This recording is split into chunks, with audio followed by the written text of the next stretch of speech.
It's my pleasure to introduce today both. I actually missed introducing Jen Oliva just in the previous panel, and I apologize for that. But I've been really blessed to have. This is the second year that I'm participating in FMP, and I've had great students, great research on both parts. They've both challenged me, I think, and also, I hope, have grown, and I've seen the growth of their research as well. So Tiffany Lara is, I've known her for 2 years, just when she took a social movements class with me, and got really excited about how, Latino people organize, right? And it's a kind of a recurring theme that's now permeated both her academic work, her research, but also who she is as a person in many ways, because she's now currently the co-chair of USEU, the Unión Salvadoreña de Estudiantes Universitarios. So the other thing that I think is important, or that I've really appreciated from being part of FMP and from Tiffany and Jennifer's professionalism, is that I've felt comfortable asking them to participate with my research project in helping me finish up the final chapter of my book that I'm finishing up. So they've done an incredible job, not only in their own research, but also in helping me do my research. So it's been a give and take. And so for all those reasons, it's been a pleasure. And so just finally to mention the topic of her presentation and how it evolved, Tiffany is really interested and wants to explore why Latino students join ethnic student organizations and what factors lead them not to. So this is the culmination of let me say it a different way. This is the first attempt at looking at that question, an exploration of that question. So without further ado, Tiffany Lara.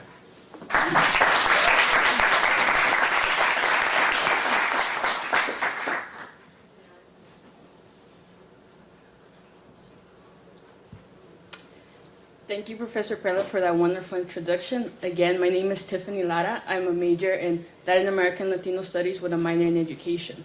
The title of my presentation is Factors That Lead Latinos to Join Ethnic Organizations. Now, about a year ago, I was sitting at Hector's class, like he said, and he was lecturing about student organizations back in the 1980s, specifically in Central America, and how they were fighting against the military dictatorship of civil war and the inequality in their country. And this was interesting to me because I thought, many of them were being persecuted and tortured, so why were these students still joining these organizations? And also seeing that these students back then were my age now.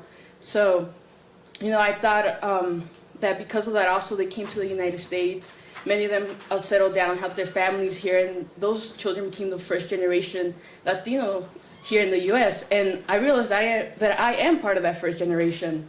So because I'm also accessible to the Latino community here at UCSC, I decided to focus my research at, in Santa Cruz, specifically on campus.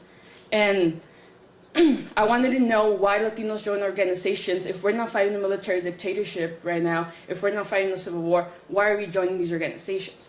This is what led to my research question. What are the factors that lead Latino students to join ethnic organizations? Within the concepts and theories, this is how I focus my research, is personal identity.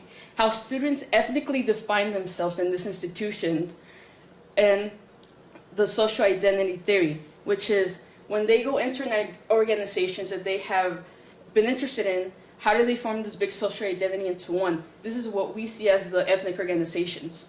Imagine communities. What do they develop? They develop a sisterhood, a brotherhood, a sense of family in here, in this institution. They bring something that's outside of this campus, bring it in to form a home in here.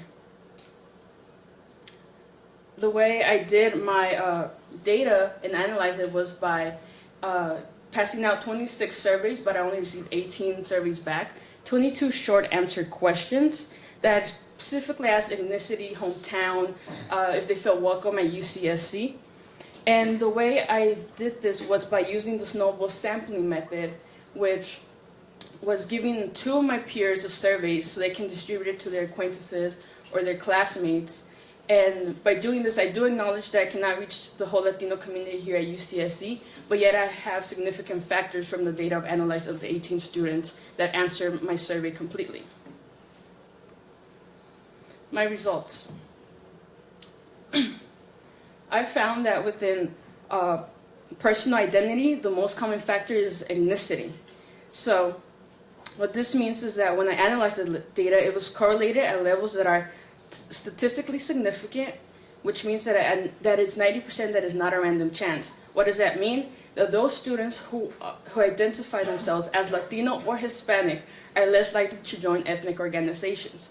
As you can see from the chart, those students who identify themselves as Latino, who were 8 of them, only 5 of them joined ethnic organizations. From Hispanics, out of the 3 that identified themselves as Hispanic, none of them joined ethnic organizations. This is a significant factor in my data. Also, if you want to compare them with those students who identify themselves as Mexican, out of the 13, 12 of them are ethnic organizations. Only 1 student in my data was not in an ethnic organization who identify themselves as Mexican. Now, I thought the best way for you to understand my research was to provide actual testimony from these students. So I have certain quotes from the surveys, and I thought these were very powerful and significant. So within the social theory and imagined communities, I want to show you the testimony these students said. So factors of social identity. One student who identifies himself as multi-ethnic, specifically being Mexican and Salvadorian, said, "The community-oriented cultural, political, and economic teaching of my country enhances my knowledge of generations engulfed in silence. The social-political appeal, the common culture that this student shares with everyone else is what brought them to be a social identity, which is that ethnic organizations that we all see. The fact that they wanted to break the silence for their community, their country, and have a new history be told for others to hear in this institution is how students come together to form an ethnic organization, which once again is that social identity." Those factors for imagined communities, like I said, they build a sense of brotherhood, sense of sisterhood, of family. As one Mexican female said, "Members get to know each other well and form a sense of family for the whole group." Building something that they know and are familiar with, something that's from home, and bringing it into the institution, in order for them to feel comfortable, having a family in here with no blood-related, no blood-related relationship. Now, another Mexican male student said, "The sense of home. I get being surrounded by people sharing similar experiences as myself." Building the home away from home. Getting things outside of the institution from your community, wherever it's from, wherever you are from the US, from California.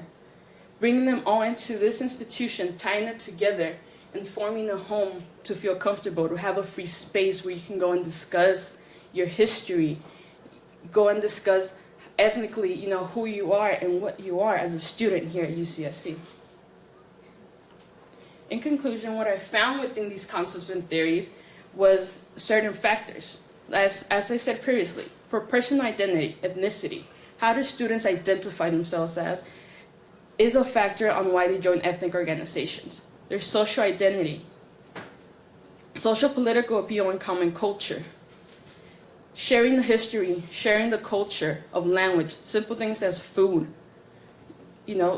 certain sayings within their ethnic origin, is what brings the students to come together and form one social identity, which is the ethnic organization. And imagine community, building a sense of family, building that home away from home in order for everyone to feel safe and comfortable, is what these organizations are providing for these students, and this is why they join. Now, within my project, I did find certain limitations. Because my sample was not big enough, I would like to redistribute the survey in future research to reach a greater Latino community at UCSC. I would like to conduct interviews to gather more background information on each respondent, because what the surveys don't tell me, the interviews can tell me, and I can get more detailed information from these students to find out why they join ethnic organizations and what factors led them to join ethnic organizations. The importance of my research and why I write is for those Latino students to seek resources on campus, for them to be visible and have their voices be heard and demand the things that they need from this institution as Latino students, as a Latino community. Who I write for? Latinos come from a very challenged background, specifically in education.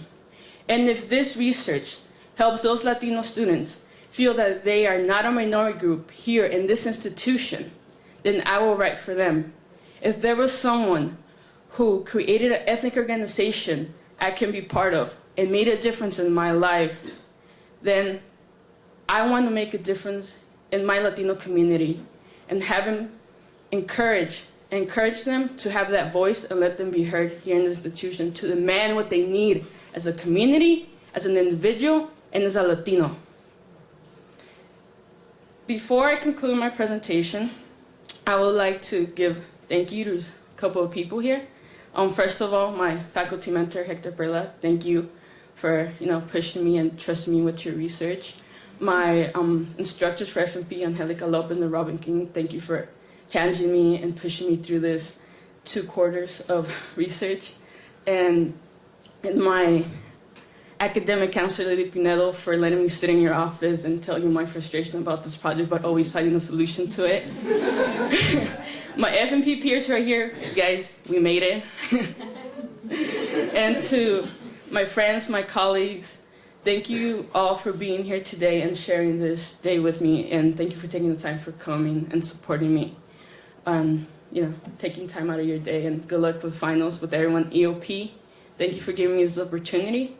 And to my boyfriend and my friend Ashley for editing my papers and hearing me talk about this for the last 6 months. Thank you all.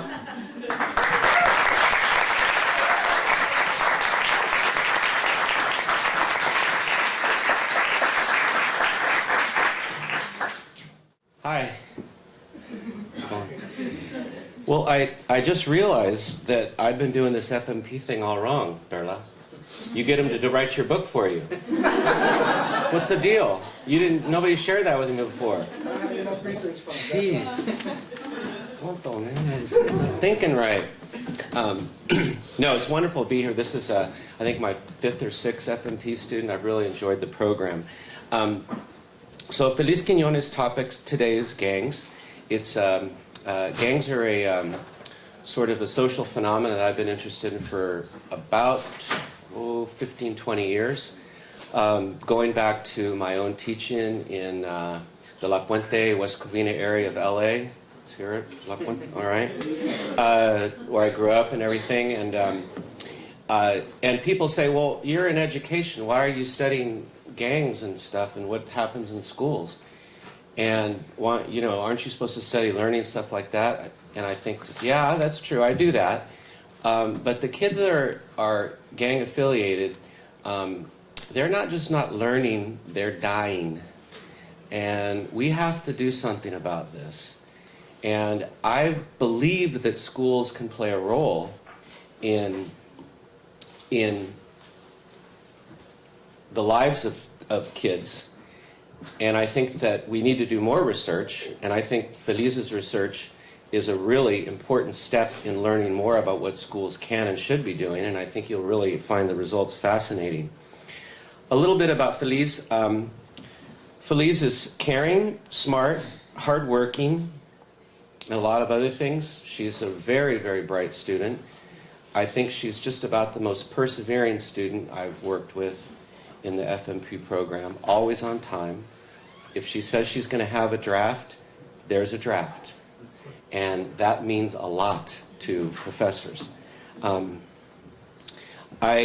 didn't have Feliz in a class, but she's done so well, I asked her to sit in on my PhD class in qualitative methods, which she did and hung in there with the PhD students. So that was really something.